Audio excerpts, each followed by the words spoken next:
তো এখানে প্রথমে ক খ আমি শেষে দিয়ে দিব, তুমি জাস্ট ক আর ঘটা এখানে উত্তর দিয়ে দেখতে পাবা।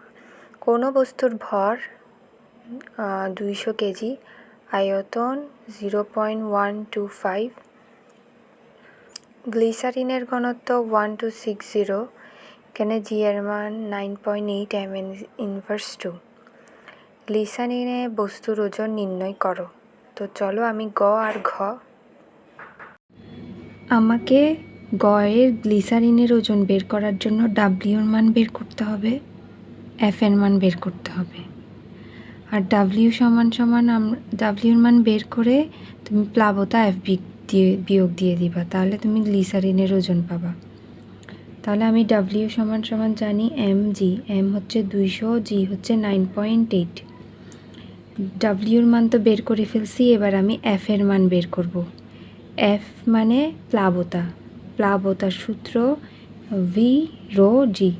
ভি হচ্ছে ওরা আয়তন দিছে 0.125, ওরা দিয়ে দিছিল প্রশ্নে। রো এর মানও ওরাও দিয়ে দিছে। গ্লিসারিনের ঘনত্ব 1260। জি এর মান 9.8 বসাইছি, তাহলে আমার এই অ্যান্সারটা আসছে। এবার তাহলে গ্লিসারিনের বস্তুর ওজন বের করতে পারবো, ডাব্লিউ থেকে এফ বাদ দিয়ে দিবা।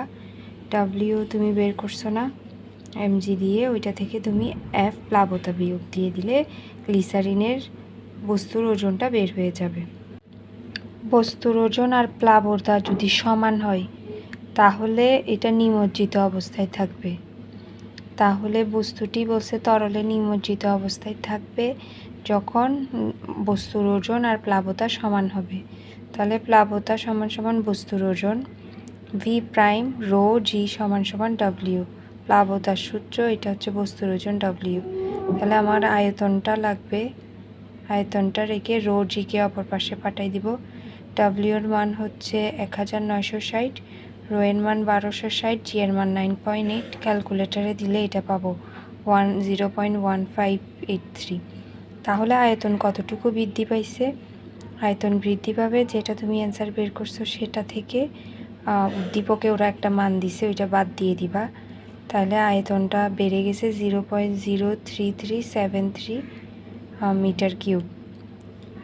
তরলে নিমজ্জিত অবস্থায় যদি থাকে তাহলে বস্তুর ওজনটা বৃদ্ধি পাবে। কতটুকু বৃদ্ধি পাবে ওই বৃদ্ধি পাওয়া অংশটুকু তুমি বের করবা। আয়তনটা বের করে বিয়োগ করে দিবা। পুরান আয়তন থেকে নতুন আয়তনটা বাদ দিয়ে দিলেই পাই যাবা